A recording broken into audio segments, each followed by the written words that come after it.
एक छोटे से गांव में रामदीन नाम का एक गरीब लेकिन बहुत ही ईमानदार किसान रहता था। उसके पास ज्यादा जमीन नहीं थी, बस 2 बीघा खेत और एक पुराना सा कच्चा घर। घर में उसकी पत्नी सीता और एक छोटा बेटा मोहन रहता था। गरीबी के बावजूद रामदीन का सबसे बड़ा धन उसकी ईमानदारी और मेहनत थी। रामदीन रोज सुबह सूरज निकलने से पहले उठ जाता, बैलों को चारा देता, खेत जोतता और पूरे मन से खेती करता। गांव के लोग अक्सर कहते, रामदीन बहुत सीधा है, ज्यादा चालाक नहीं है। लेकिन रामदीन मुस्कुरा कर कहता, सीधापन ही मेरी ताकत है। मुश्किल समय की शुरुआत। एक साल बारिश बहुत कम हुई, फसल सूखने लगी। रामदीन बहुत चिंतित था। घर में अनाज भी कम बचा था।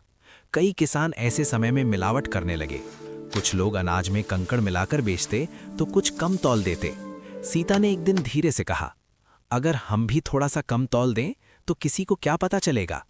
रामदीन ने गंभीर होकर कहा, सीता, पेट भूखा रह सकता है लेकिन जमीर नहीं। ईमानदारी छोड़ दी तो सब कुछ खत्म हो जाएगा। नदी किनारे मिला सोने का घड़ा। एक दिन रामदीन खेत से लौट रहा था। रास्ते में नदी के किनारे उसे मिट्टी में कुछ चमकता हुआ दिखा। उसने पास जाकर देखा तो वो सोने के सिक्कों से भरा घड़ा था। रामदीन हैरान रह गया। उसने घड़े को उठाया और खुद से बोला, ये मेरा नहीं है, जरूर किसी का खोया हुआ होगा। घर जाकर उसने सबको बताया। पत्नी और पड़ोसी बोले, भगवान ने तुम्हारी परीक्षा ली है, रख लो इसे। लेकिन रामदीन का मन नहीं माना। अगले दिन वो घड़ा लेकर गांव के मुखिया के पास पहुंचा। ईमानदारी की परीक्षा। मुखिया ने पूरे गांव में ऐलान करवाया कि जिसका सोने का घड़ा खोया है वो आकर पहचान कर ले जाए।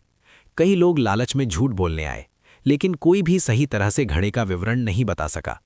कुछ दिनों बाद एक व्यापारी आया और रोते हुए बोला, ये मेरा घड़ा है, इसमें ठीक 100 सोने के सिक्के थे। मुखिया ने गिनती करवाई, सच में 100 सिक्के थे। व्यापारी ने खुशी खुशी रामदीन को इनाम देना चाहा, लेकिन रामदीन ने विनम्रता से मना कर दिया।